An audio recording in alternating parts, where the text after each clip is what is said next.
Jesus Christ. Amen. Kaya salamat sa Panginoon. What a Calvary. Amen. He came to me. Amen. Tayo ay naligtas. Amen. Dito po tayo sa ating salita ng Diyos sa Book of Psalm.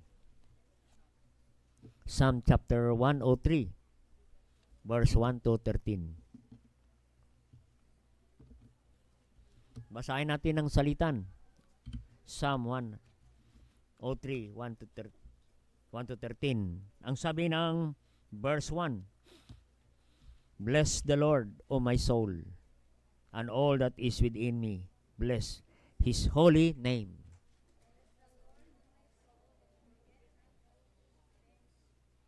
Who forgiveth all thine iniquities, who healeth all thy diseases,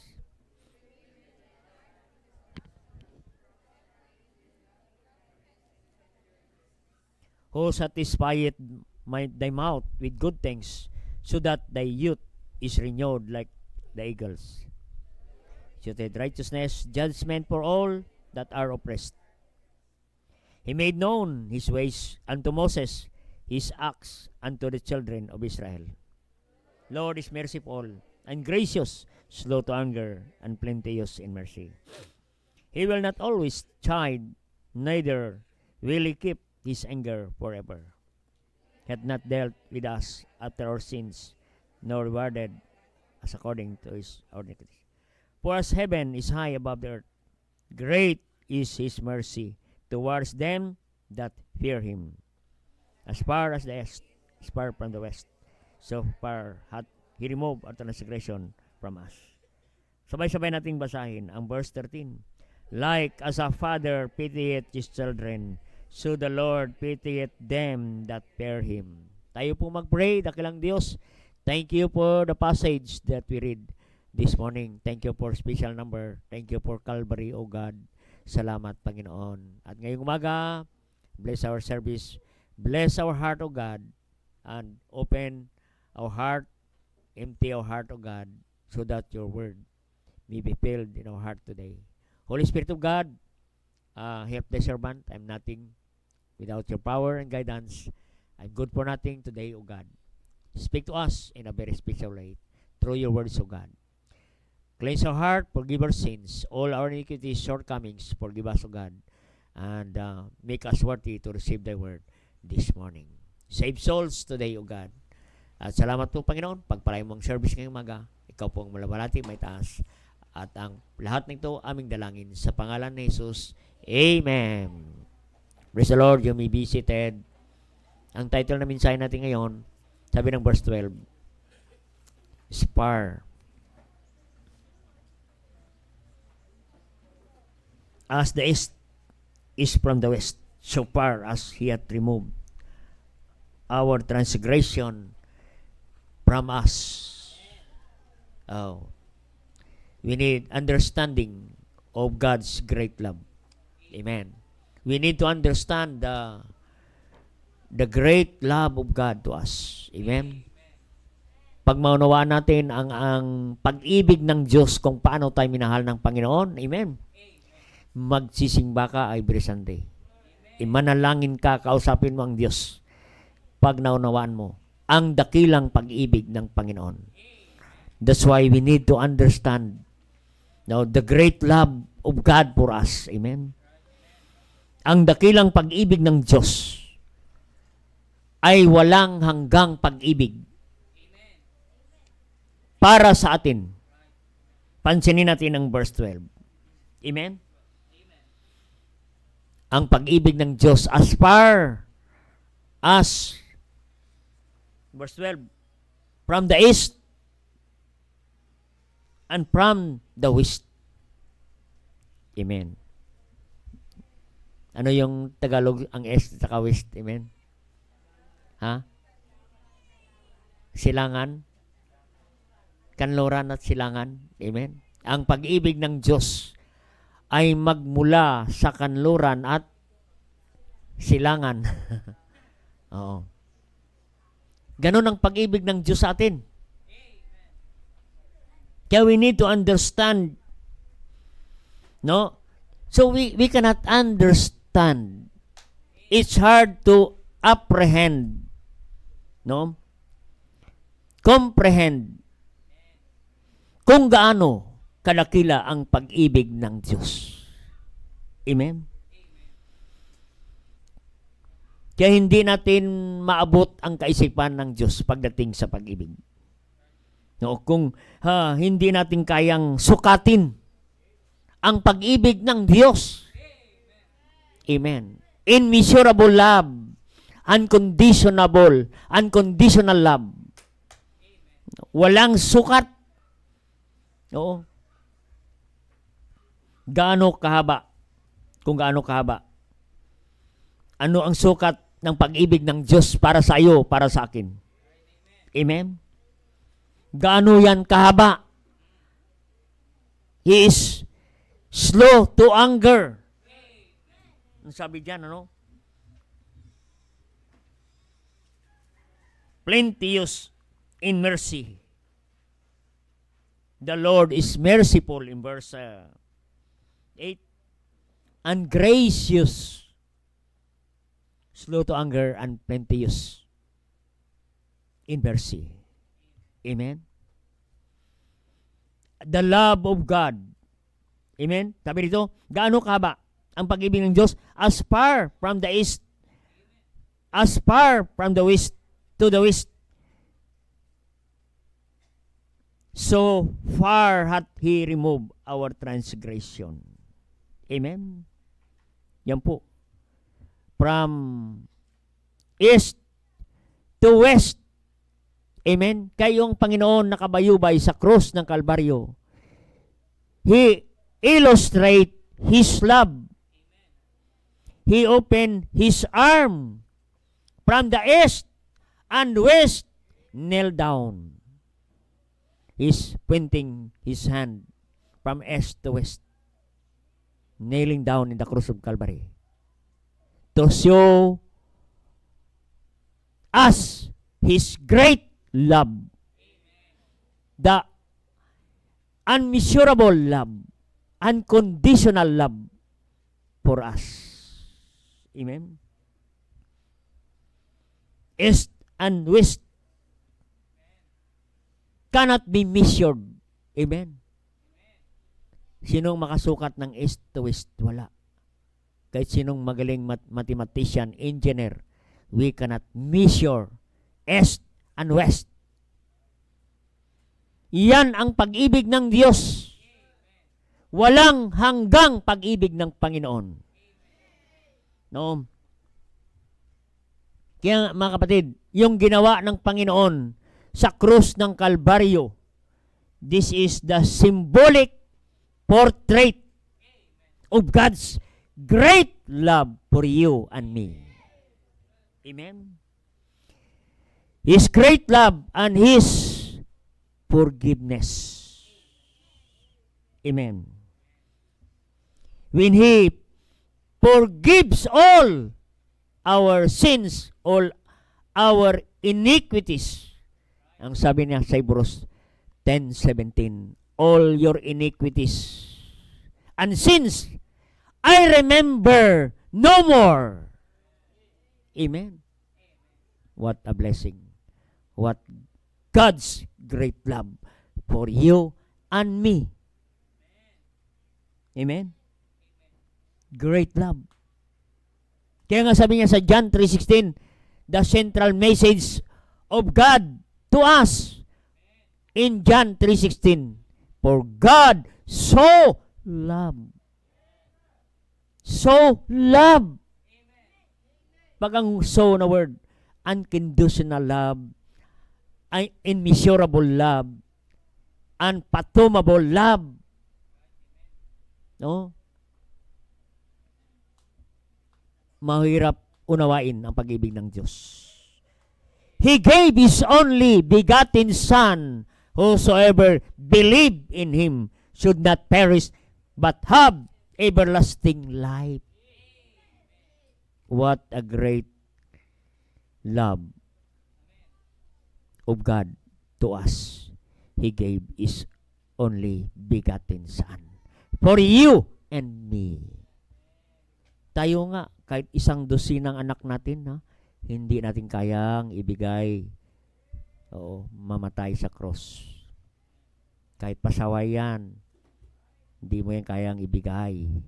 Pero ang Diyos Ama sa langit, binigay niya ang kanyang kaisa-isang anak, bugtong anak, the only begotten Son, to die in the cross of Calvary. He came to me, sabi ng awitin, to demonstrate His great love for you and me. That's why in Romans 5:8, God commended His love towards us in that while we were yet sinners, Christ died for us. Commend means demonstrate His love. No?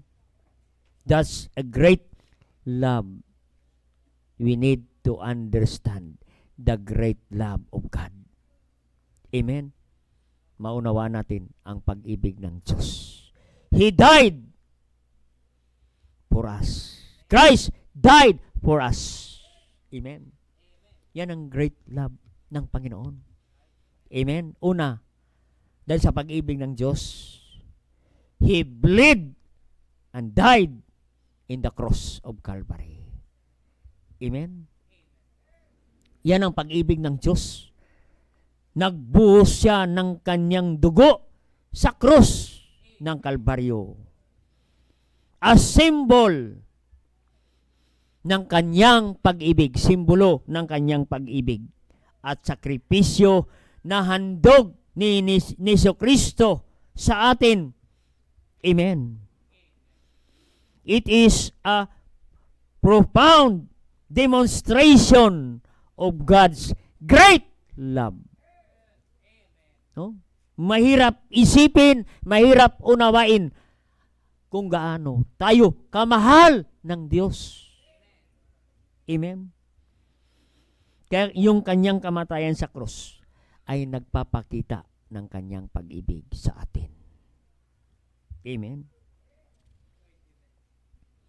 Hindi lang sa iyo, hindi lang sa akin. Sa buong sanlibutan. For God so loved the world.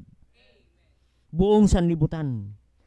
Jesus willingly lay down His life as a sacrifice for our sins, bearing the punishment that we deserve in hell, na dapat tayo parusahan, dapat tayo ipako sa krus.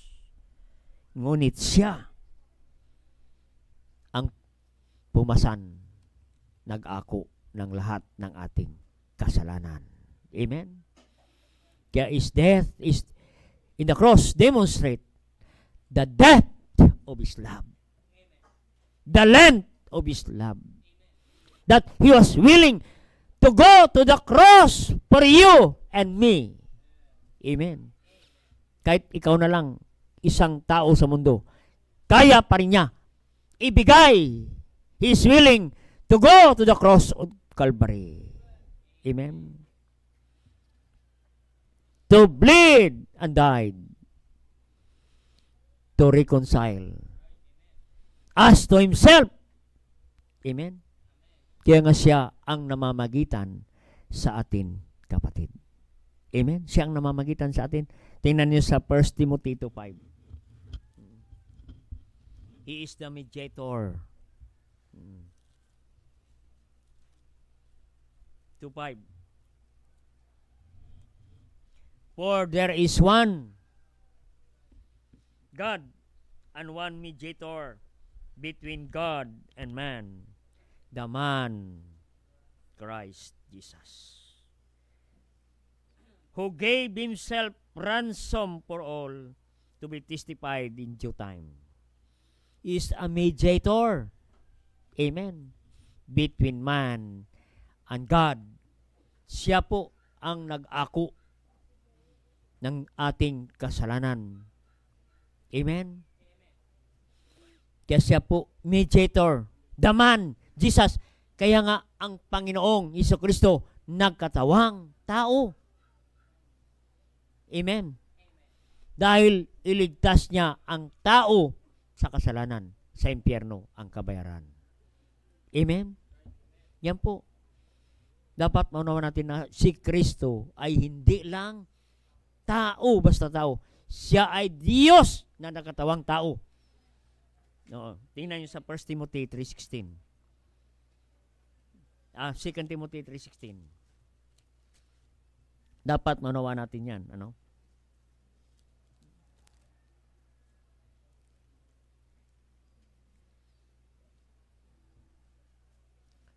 Tama yan. 1 Timothy.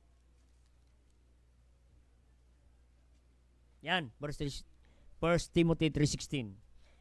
And without controversy, great is the mystery of godliness. God manifest in the flesh to mediate us from man to God the Father. Amen. God manifest in the flesh. Diyos na nakatawang tao sa katauhan ni Kristo Jesus. Amen. Yan po, para tayo, nagkatawang tao siya, para siya mamagitan sa Diyos Ama at sa atin. Siya ang mediator. Amen. Hindi si Maria. We didn't believe mediatrix. Amen. Kasi mayroong doktrina na Mary is the mediatrix to Jesus. Hindi po. Christ is the mediator between man and God. The man, Christ Jesus. Christ is 100% man. Christ is 100% God. Amen. No? Siya po ang namamagitan. Kaya nga, napansin natin sa kanyang unang wika doon sa krus ng Kalbaryo. In Luke 23, verse 34, Then said Jesus, Father, forgive them, for they know not what they do. Amen? Forgive them. Amen? Siya ang namamagitan sa atin. Amen? Forgive them. Patawarin mo si John Bravo. Biro mo yan. Oo. Pasensyahin mo na yan, Panginoon. No. Ganoon ang ginawa ng Panginoon sa atin. Forgive them, for they know not what they do. And parted his raiment and cast a lot. He suffered shame. Sabi ng awitin kanina. Amen? He suffered shame. He came to me. Amen?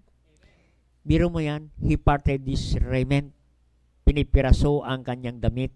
Hinubaran ang Panginoon, kapatid, at ang kanyang damit pinagsugalan, kapatid. What a Savior! Amen? He reconciled Himself in our behalf. Amen. Siya ang nagpasan. Kahiyan. Nagdala ng kahiyan doon sa krus ng Kalbaryo. At nagbuhos ng kanyang dugo para ikaw at ako ay maligtas. That's why we enjoy singing today. He arose. Amen. He lives. Bakit? May namatay si Kristo. He bled and died. Amen. He bled and died in the cross of Calvary. Marami ngayon ng Friday, marami ang nagpapako. No? Ang pako, stainless pa, sterilized pa, may ambulance pa. Amen. Nagpapako, ayaw namang mamatay. But Jesus bled and died in the cross of Calvary. Amen. So, biro mo yan. Kaya nga sabi ng Hebrews 9:12, hindi dugo ng kambing, hindi dugo ng baka, ang kanyang dalang handog, kundi ang kanyang sariling dugo sa ikapagpatawad ng ating kasalanan, lahat ng ating kasalanan. I remember no more. Amen. Biro mo yan, yung may utang sa'yo, tapos sabihin sa'yo, huwag mo nang isipin yan. Amen.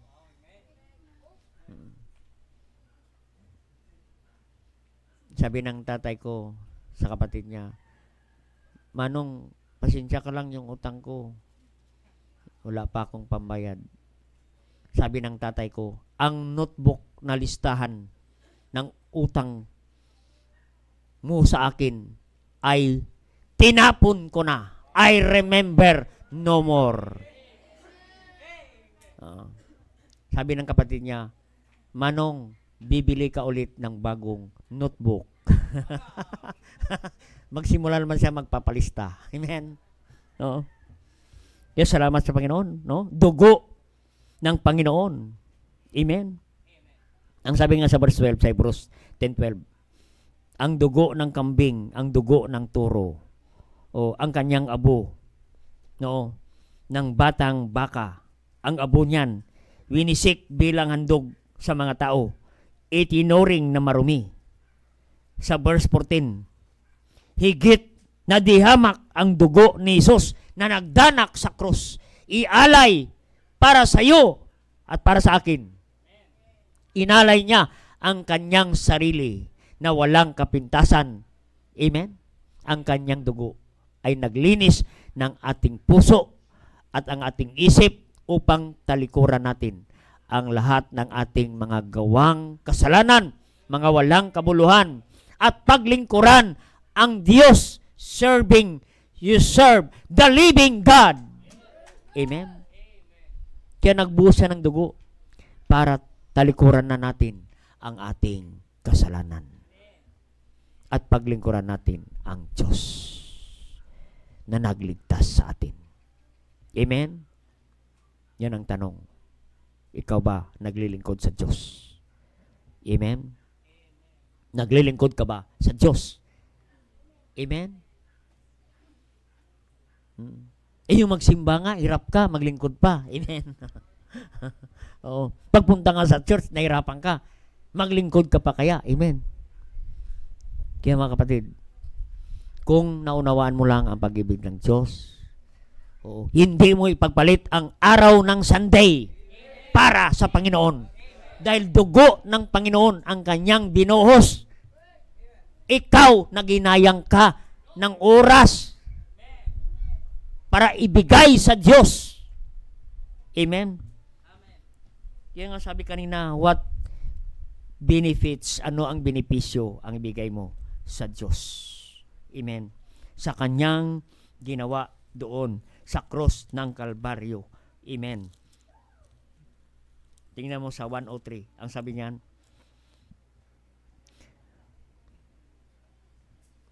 bless the Lord, verse 2, O my soul, and forget not all His benefits. Amen? Tayo ang nag-enjoy ngayon. Anong word na benefits? Hindi mo pinagpaguran. Hindi mo pinaghirapan. Pero nai-enjoy mo. Dahil may somebody na naghirap, nagsakripisyo, nagbuhos ng dugo. Even his last drop of his blood, even the last breath of his life, He gave us all for you and me. Amen. He bled and died. Amen. What a great love of our Savior. He bled and died in the cross of Calvary. Kaya we need to understand the love of God. Dugo ng Panginoon at buhay ang kanyang binuwis para ikaw maligtas. And now, you enjoy your salvation today. Amen. Binago ka ng Diyos. Amen. Eh kung hindi ka naligtas ngayon, saan tayo ngayon? Amen. Number 2, He bought with a price. binili tayo ng malaking halaga. Katulad kanina ng sinabi ko, hindi pera ang pinangbili sa atin. Buhay at dugo ni Jesus. Nagbuwis para bilhin ka.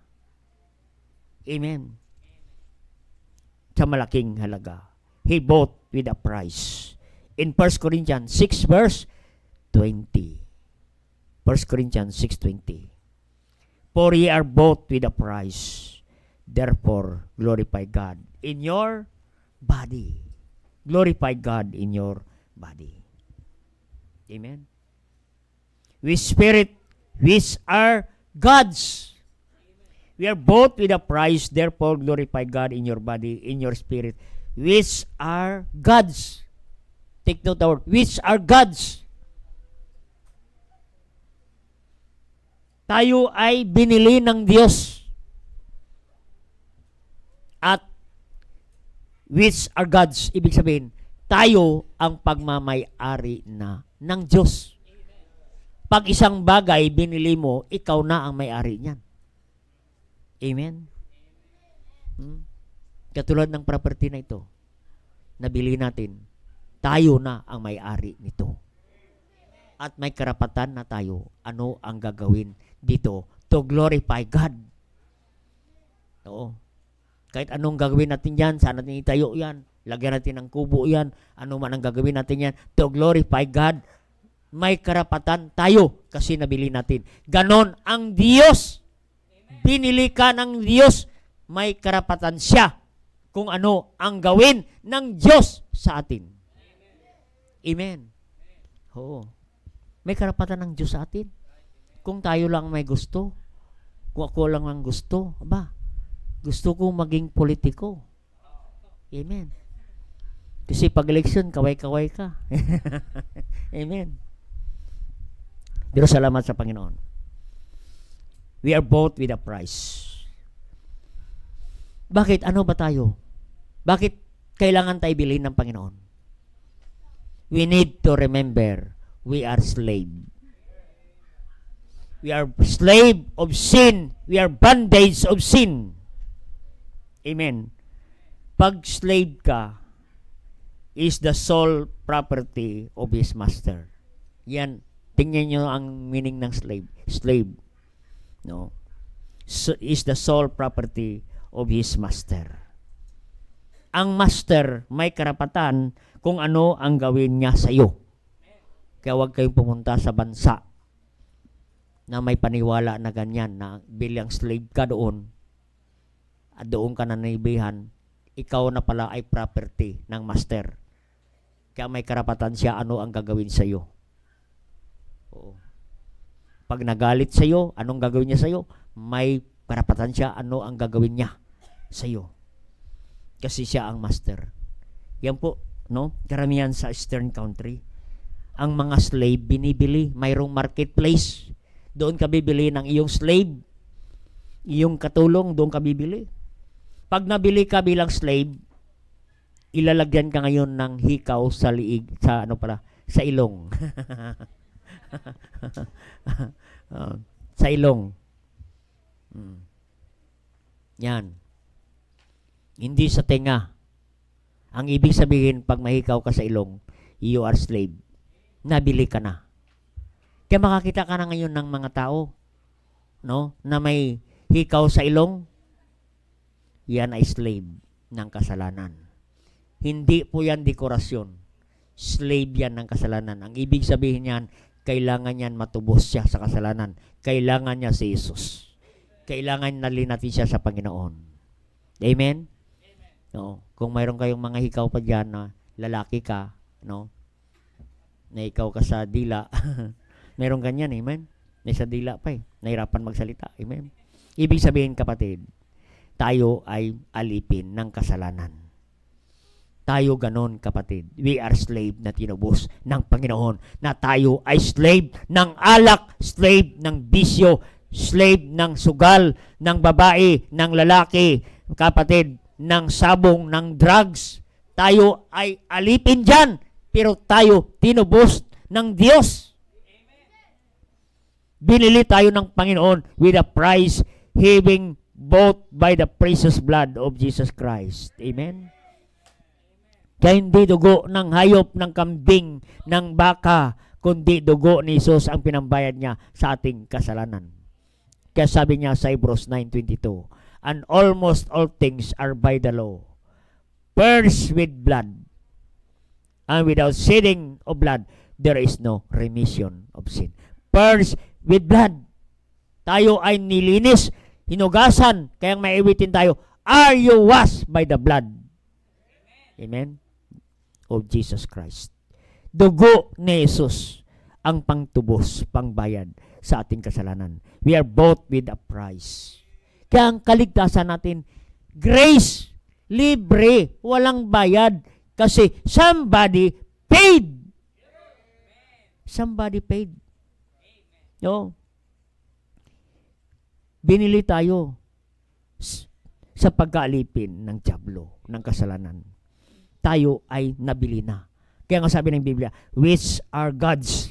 Ibig sabihin, nabili ka na ng Diyos. At ang Diyos na ang may-ari sa iyo at sa akin. At ang Diyos na ang may karapatan. Kung ano ang gawin, ang plano ng Diyos sa buhay mo at sa buhay ko, siya na ang may karapatan kung ano ang gawin ng Diyos sa atin. Kasi nabili na tayo ng Diyos. Katulad ng cellphone mo. No? Kahit hulugan yan. Pag nahulugan mo yan, nabili mo na, may karapatan ka na sa cellphone na yan kung anong gagawin mo dyan. Gamitin mo yan ng 24 hours, naka-online ka. Hindi, sige lang yan. Gamitin mo lang 24 hours. Hindi yan magre-reklamo. Bakit? Ikaw ang may-ari niyan at ikaw ang may karapatan niyan kung ano ang gagawin mo at gamitin mo yan. Ganon ang Diyos, kapatid. May karapatan siyang anuman ang gawin niya sa buhay natin. Gamitin man tayo ng Panginoon, siya ang master natin. Siya ang may karapatan sa buhay natin, kapatid. Dahil tayo ay nabili na. We are bought with a price. We need to understand His great love. He bled and died, and we are bought with a price. Binili ka na ng Panginoon. Kaya wala na tayong karapatan sa ating sarili. Kaya lagi natin sabihin, Panginoon, ano ang gusto mo gawin para sa iyo, Panginoon? Dahil tayo ay nabili na ng Panginoon. Kaya sabi ng Bible, glorify God in your body. Gamitin mo ang iyong katawan para sa Panginoon. Ang katawang ito ay hindi na atin, kundi ito ay para na sa Diyos. Amen. Anong sabi ng 1 Corinthians 6:20 kanina, no? Verse 19. 6:19. What you know not, that your body is the temple of the Holy Ghost. 1 Corinthians 6:19. Yan. What know ye not, that your body is the temple of the Holy Ghost, which is in you, which ye have God, and ye are not your own. Hindi na tayo ang pagmamay-ari. Kaya hindi na ikaw ang dapat masunod, kundi ang may-ari ng katawang ito. Yan ang dapat masunod. Amen. Kaya hindi na tayo may-ari ng katawang ito. Ito ay templo na ng Diyos. Kung hindi ikaw ang may-ari, aba, wala ka ng karapatan sa katawang ito. Oo. Wala ka ng karapatan na lagyan ng marumi itong katawang ito. Wala ka ng karapatan na lagyan ng alak ang katawang ito, ng usok, ng sigarilyo, ng drugs. Wala ka ng karapatan kasi Diyos na ang may-ari nito. Binayaran niya na ito. Amen. Kaya ano ang wika niya? Doon sa 7th last word, sa John 19 verse 30. Ito ay ika-anim na wika, no, ng Panginoon. Sa John 19 verse 30. Anong sabi niya? When Jesus therefore had received the vinegar, he said, "It is finished." And he bowed down his head and gave up the ghost. Amen. Ang sabi niya, and he said, "It is finished." Amen. It is finished. Sa Greek word niyan, tetelestai. It means, it is finished. Amen. Another Greek word niyan, teleo. Teleo. Ibig sabihin, make an end. Tinapos ko na. Ending na. Tapos na. Amen. Tinapos ko na ang lahat. Wala ka nang babayaran. Amen. Kaya hindi mo na kailangan babayaran sa cross. Hindi mo na kailangan saktan ang iyong sarili sa cross. Hindi mo na kailangan ipako ang sarili mo sa cross. Hindi mo na kailangan palo-paloin ang likod mo hanggang matanggal ang balat mo. Magpenitensya at magsakripisyo. Si Jesus na ang nagsakripisyo. Tinapos niya na 2,000 years ago. He died once. And He died for all. Hindi na taon-taon na mamatay ang Diyos. Hindi na taon-taon pinapako si Kristo. Sabi niya, tapos na. I make an end. Tinapos ko na ang lahat. Kaya nga, doon sa cross, we are bought with a price. Tapos na. Wala ka nang babayaran. Amen. No? Yung penitensya mo, wala na yan. Amen. Oo, yung pagpako mo sa cross, wala na yan. Amen. Pagkatapos mong napako, pagbaba mo, tagay-tagay ka na naman. Amen. Amen. Yan po, kapatid. Kaya ang kaligtasan natin, kapatid, ay mabuting balita. Gospel. Amen. Ano ang gospel? Death, burial of the Lord. Death, burial, and resurrection of Jesus Christ. That is good news. Bakit good news? Bayad na eh. Bayad na. Amen. Pag bayad na ba, huwag mo nang bayaran. Amen. Pag binigyan kita ng ticket, papuntang Bisaya, libre na. Tapos pagsakay mo sa airplano, magbabayad ka pa ba? Pipilitin mo pa ba yung stewardess magbabayad ka? Anong sabihin ng stewardess sa'yo? May ganyan ka. Bayad na eh. Tapos magbabayad ka pa. Amen. Kaya mga kapatid, yung mga nagbabayad, na bayad na, may ganyan. Oh. Kaya kapatid, siya na ang may karapatan sa katawan mo, sa buhay mo, kapatid. Kaya nga sabi ng salita ng Diyos, glorify God in your body. Gamitin mo ang katawang ito sa paglilingkod sa Panginoon dahil nabili na ito ng Panginoon. Amen. Kaya dapat ang katawang ito ay nasa simbahan pag-araw ng Sunday. Amen. Kasi sabi ng Panginoon, huwag mong pabayaan ang pagtitipon. No, dahil doon tayo nagpapalakasan sa isa't isa. Dalhin mo ang iyong katawan doon sa simbahan. Amen? Pastor, di bali, wala naman ako dyan sa simbahan. Basta ang puso ko ay nandyan naman. Hindi kailangan, kapatid, ang katawan, ang kailangan ng Diyos. Hindi kailangan ng Diyos ng iyong espiritu. Kailangan ang katawan mo kasama espiritu. Amen? May mga ganyan, amen? Oo. Ay, kahit hindi naman ako nagsisimba, pastor, hindi naman ako nakalimot sa Diyos. Sabi ko, lumang tugtugin na yan. Oo. Nakalimot ka sa Diyos kasi hindi ka nagsisimba eh. Amen? Oo. Kasi kung hindi ka nakalimot sa Diyos, dapat pag Sunday, sa church ka, sa Panginoon ka. Dahil ang Sunday ay holy day. Sunday, we celebrate Resurrection Day every Sunday. Kaya ang Sunday, nag-celebrate tayo ng pagkabuhay muli ng Panginoon. Amen. Kaya sa Sunday, kapatid, nandyan. No? Kaya pag Sunday, dapat ang anak ng Diyos nasa simbahan. Amen. No? Binigay niya na ang kanyang buhay, dugo, para sa iyo. Yung oras, hindi mo bigay sa Panginoon. Binigyan ka naman ng Diyos ng Lunes, Martes, hanggang Sabado, magtrabaho ka. Pagkatapos, ang Sunday, sa iyo pa. Aba, kapatid. Oo. God is a jealous God. Amen? 6 na binigay sa iyo. Pati ang araw ng Diyos, kunin mo pa. Amen. Kaya nga sabi ng 1 Corinthians 10:31, whether therefore ye eat or drink, kapatid, whether therefore ye eat or drink, whatsoever you do all for the glory of God. No? Whatsoever you eat, kaya tayo, pag kumain tayo, nagpe-pray muna. Amen? No? Nagpe-pray tayo. Panginoon, salamat po sa pagkain ito na pinaprovide mo. Amen? Yung iba, hindi na nagpe-pray. Amen? Nagpe-pray habang kumakain. Amen? Lord, thank you for this food. Pero yung chicken joy doon na sa tiyan. Numalangoy-langoy na, nagpe-pray. Amen? Mag-pray naman kayo sa Panginoon. Amen?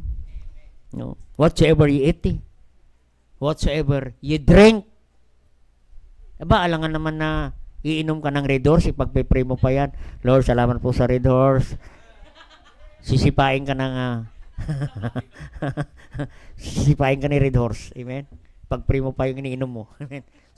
Pastor kasi dyan sa Bible, whatsoever you drink.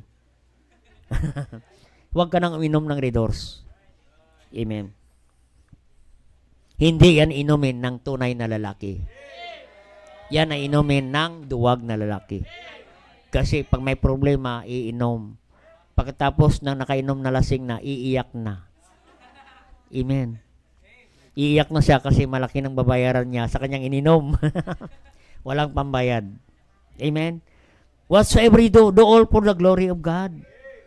Sa lahat ng ginagawa nating kapatid, nawa masiyahan ng Diyos. Amen.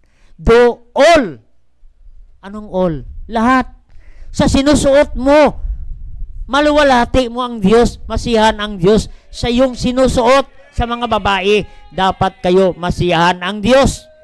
Hindi masiyahan ang mga lalaki dyan pag dumaan ka. Oo, nasiyahan sila pag dumaan. Naku, pati ang diablo nasiyahan sa iyo, kapatid. Oo. Tingnan ninyo mga GW. Modest apparel. Amen? Pero maraming mga baptist ngayon, walang modest apparel. Amen. Parang ang suot natin ay nasa nightclub. Amen. You are not for sale. Amen. Nawa sa damit pa lang, maluwalhati na. Ang Diyos sa kasuotan, maluwalhati na. Ang Diyos. Oo. Tingnan mo yan, oo. Pwede mo na mautangan. Oo. Yan, no? Tingnan mo. Pwede na mautangan. Amen. Huwag nyo na utangan, kapatid. Oo. Lalong malulungkot yan. Amen? Amen. Dapat masiyahan ng Diyos sa ginagawa natin. Sa ating mga testimony, sa mga patotoo. Glorify God. Oo, naging maganda tayong patotoo sa ating kapitbahay. Maging maganda tayong patotoo sa mga kapatiran. Amen? Sa mga katabi mo, maging maganda kang patotoo. Amen? Oo. Huwag yung laging mabagsik ka at laging galit ka, kapatid. Oo. Ang mahirap, nagwawala ka pa sa loob ng simbahan. Ano ang sabihin ng mga unsaved niyan sa ating mga hindi ligtas? Naku, sila nag-aaway-away pa. Tapos dadagdag pa ako dyan. Oo. Kaya, dapat ma-bless the Lord. Sa ginagawa natin, mabibless ang Panginoon. Amen? In our testimony, sa ating mga kasuotan.